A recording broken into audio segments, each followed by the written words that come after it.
Welcome to a brand new season. Our holiday escape and festive season episode awakens us with almost Christmas cake. Today we are going to begin a recipe which is 60 days in advance of creating celebrations, creating recipes of joyous traditions, not spending so much in the bank, and also making equally such festive presents for your holiday meals.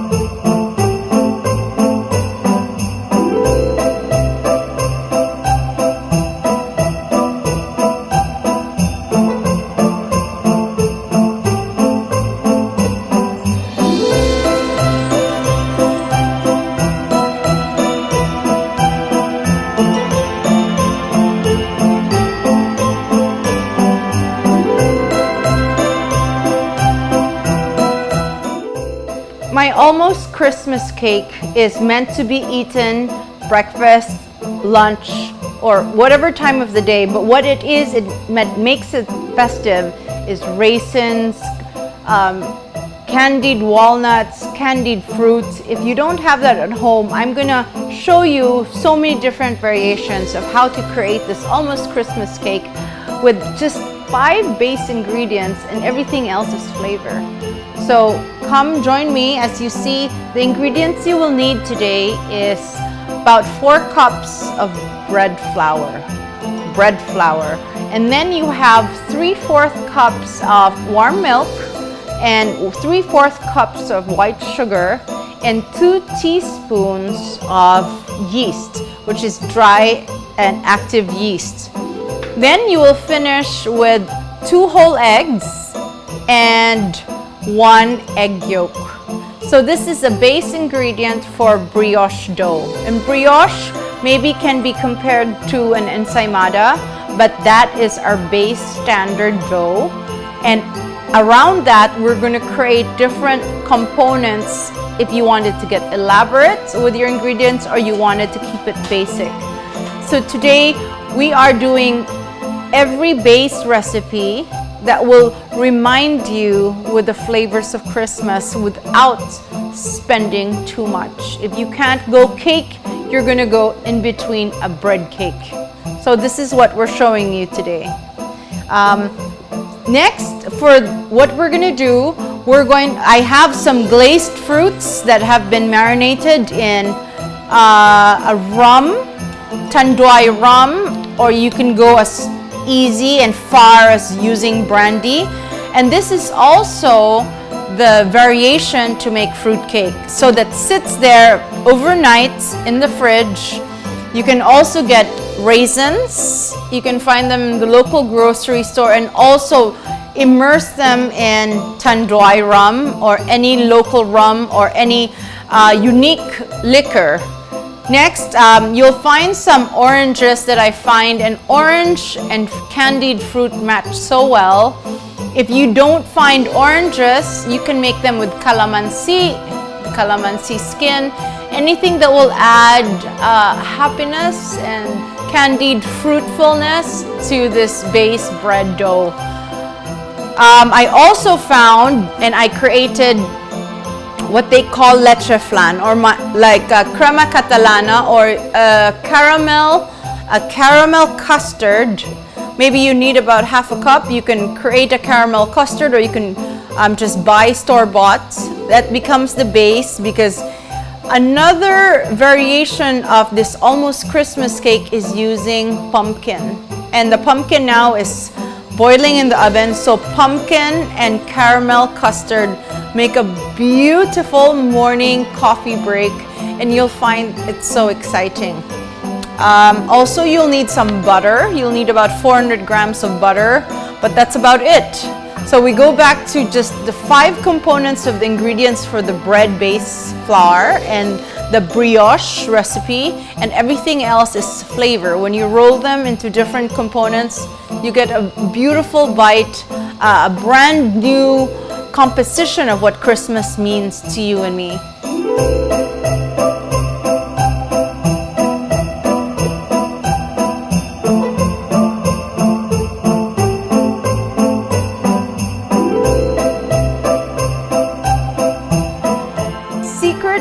the recipe for this bread cake is like a brioche recipe. So you need 4 cups of bread flour.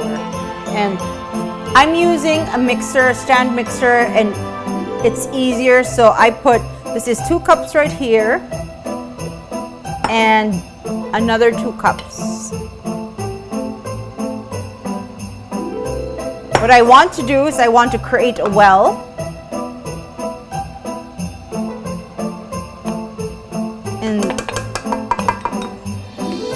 And I take my 3/4 cups of milk and the sugar, and I let that mix together, and I let the 2 teaspoons of dry yeast combine together. You need to wait 2 to 3 minutes because we need to let the yeasts and the sugars marinate and just get married to each other basically. So I just give it a quick mix, and you need to see the bubbles when you let the yeast and the sugars simmer together, just like when you make dough. So as you can see, the bubbles have formed and they're active and alive. So after 2 to 3 minutes, you actually create the well and you pour into the flour. And if you look at that, the sugars are sitting there.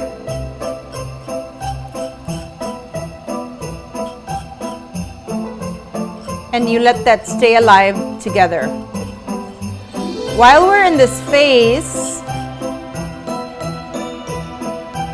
I'm gonna take 2 eggs and drop it inside the mixture. And I would want just 1 egg yolk. So that sits there, and I'm just gonna get some salt, maybe 1 teaspoon of salt goes in there.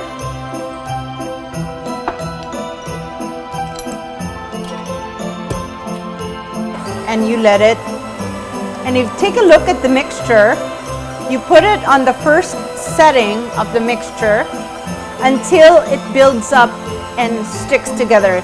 You're looking at 3 to 5 minutes of this coming together and to sit like a compressed dough, then fluffy.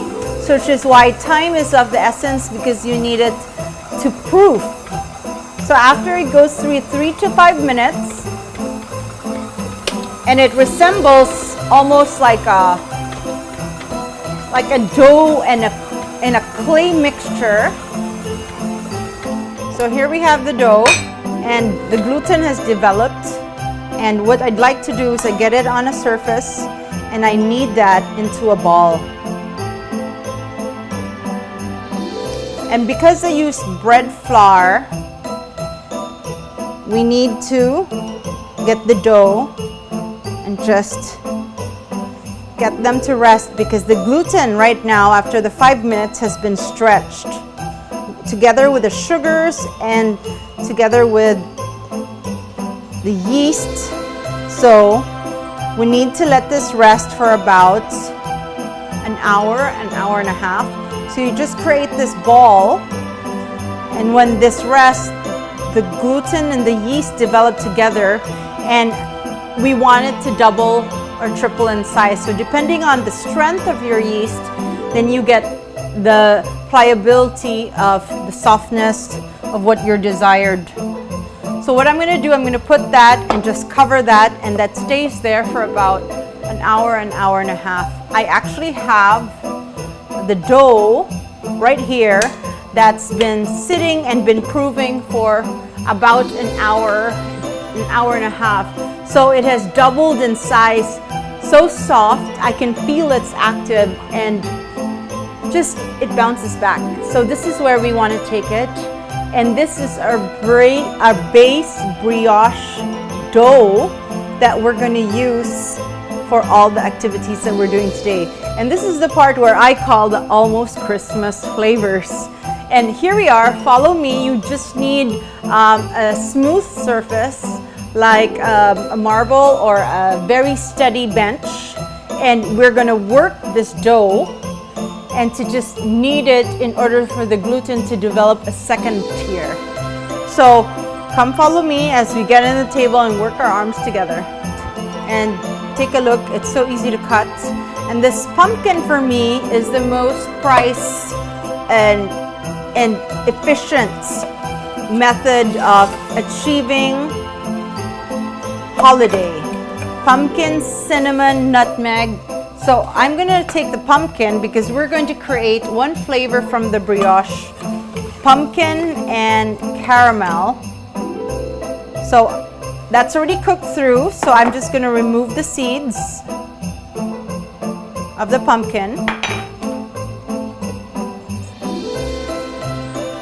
And I'm just gonna mash it up that I get it to like this chunky texture. Just get a fork and basically you're just smashing it with a fork. In this phase, this is ready and I'm happy with this texture. So here we are, and we're gonna go to our next mise en place, which is the orange. So in the orange, you just want the rind. And you get the orange skin and you just get a peeler and you just peel using a peeler, take out the rind. And you'll find the fragrance of the orange or like the fruit mixture of the candied lemons, candied fruit goes so well with orange. So I'm just taking that orange and I'm just cutting it like a fine julienne, almost like a spaghetti, strips, and voila. You just get the orange, the rind into one beautiful long julienne cut. So again, so in this phase, we just want this essence of the orange. And this all goes into the marination of our raisins. The raisins and the orange go so well together, and together it makes happy. So it just creates this Christmas warmth in our homes and our lives. Even just the smell of that together just makes you happy. So this is why I call it my almost Christmas cake, because come November, my house smells like Christmas.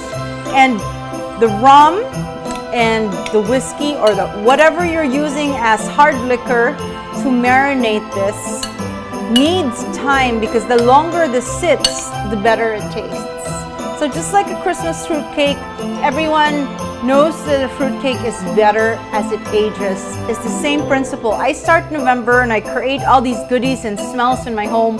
I let it sit in the fridge and it just has given you something to look forward to. So while that is marinating, and I used one orange in there, we are ready to start our dough. So this has gone through, after mixing, gone through an hour of resting, and if you could see, it's aerated from the yeast, and now we have to cut down, they call knockback, in order to get it to the second phase. So I'm just gonna get a dough cutter, and I just want to, because I want to make 4 variations today, I'm just going to divide that in 2. The dough will sit right there, and what you want to do to begin would get and aerate this dough.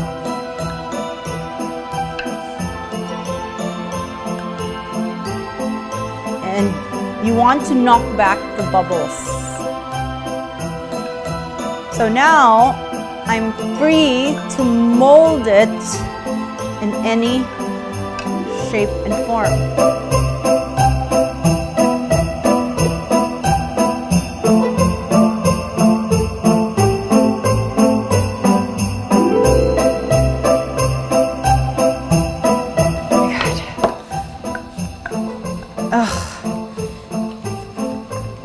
But you see how something else so small?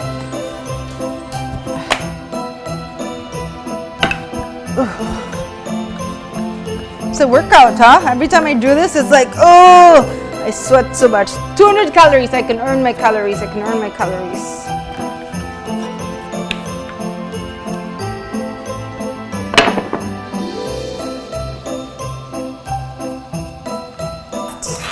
And basically, this caramel custard is the recipe of a leche flan. So it's egg, milk, egg yolks. So it's already sweet. You can choose to use condensada or evaporated milk, whatever it would still meet its need. And I have the pumpkin. I need just a little bit of milk, 1/3 cup enough, because we want it to be dense. And I just get a blender because I want it to be a paste. And basically, we're achieving pumpkin and caramel flan.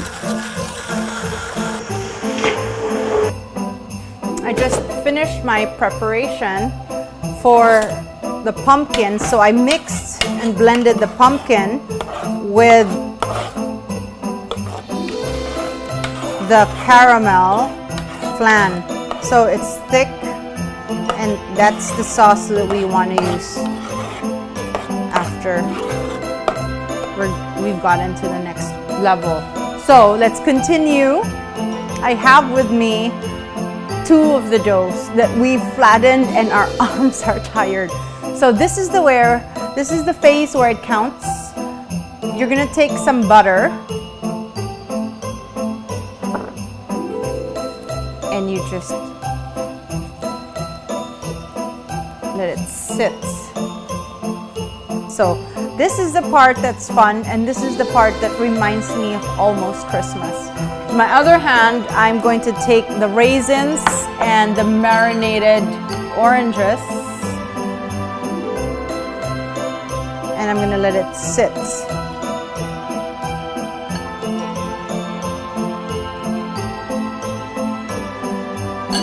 And this is the part where you take it to the bottom and you take the edges and you roll it and start rolling it over. Do you get it? Why this is called the Christmas cake? Because as each layer, it develops the orange skins, develops with the raisins, it becomes almost like millefeuille. Well, millefeuille is layered, but this one is rolled. But because we're rolling it, it becomes super layered with the butter. And the butter, what it does, when you add that, it creates flakiness. So I've added extra butter as I know I am already reaching 3/4 of the roll. I want to add flakiness as it cooks.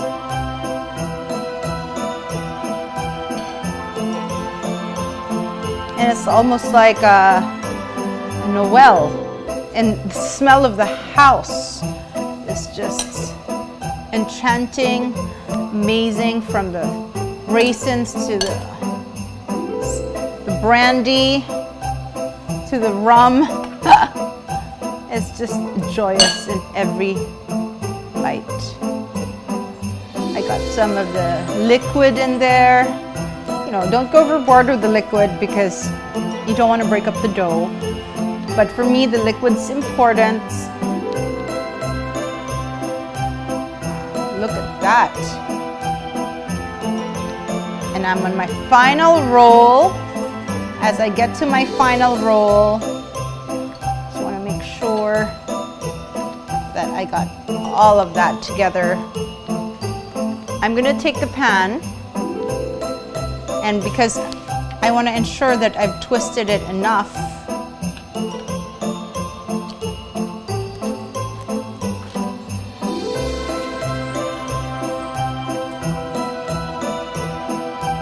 oh, look at that. So this is my almost Christmas cake with the raisins. I'm going to top it and seal it with some butter. That's a lot of butter, but you'll see why. The butter is there to like create many layers, and that sits out while we do our next bit. And with our second flavor, so you take the butter and you do the same. I mean, usually you take a brush to do this, but I like getting it on my hand and just wiping it down. The marinated candied fruit on the first level. And this is the part that's almost Christmas.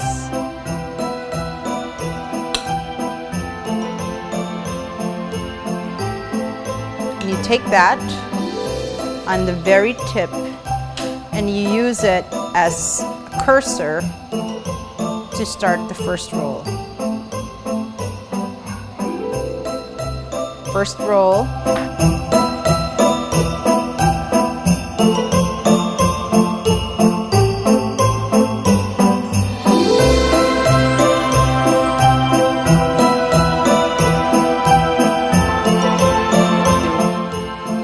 The yield. So wow, look at that. That's how it looks like on its raw state, but it's going to grow and it's going to get bathed in heat, and it's going to rise like a bread cake.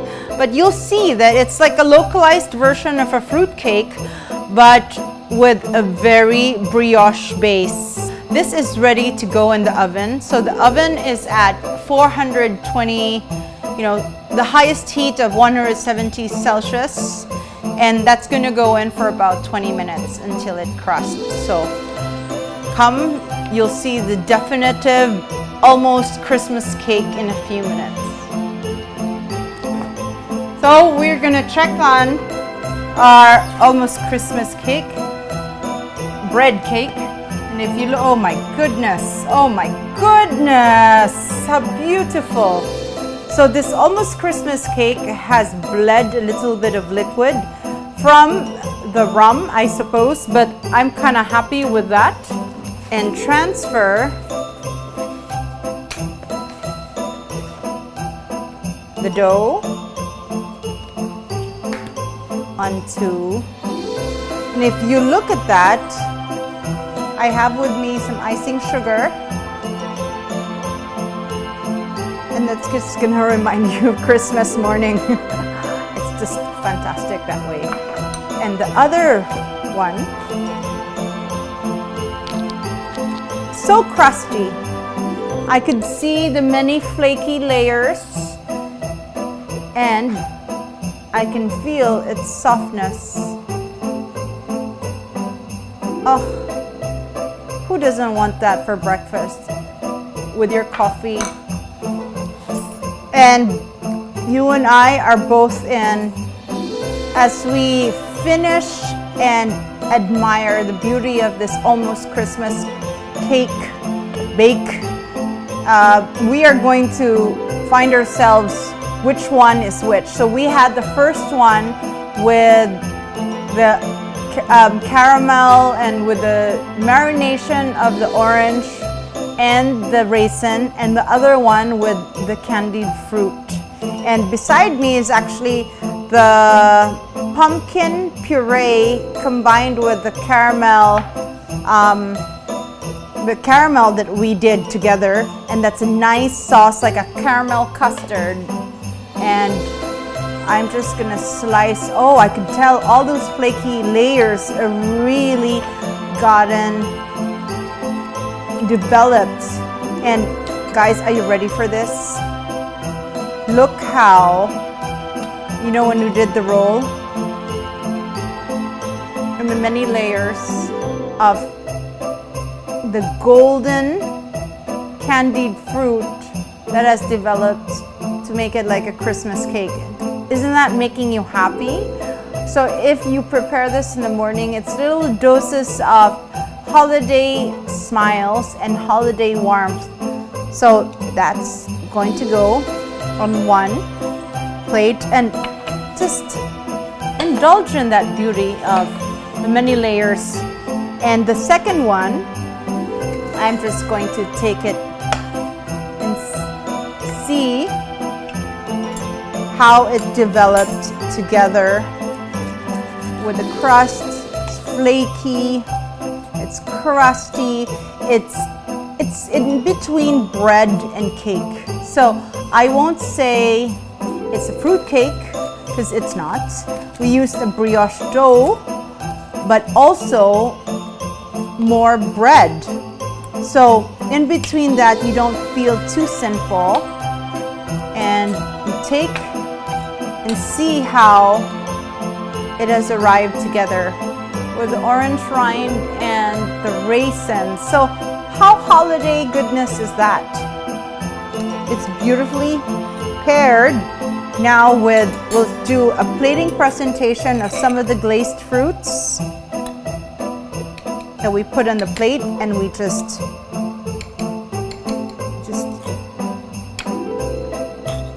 and create happy thoughts when we get them on its plate. And then we get some of the pumpkin custard.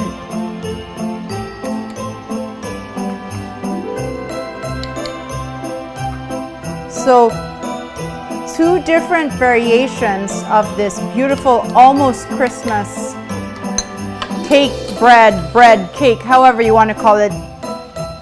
And just, will you look at that? Will you look at that?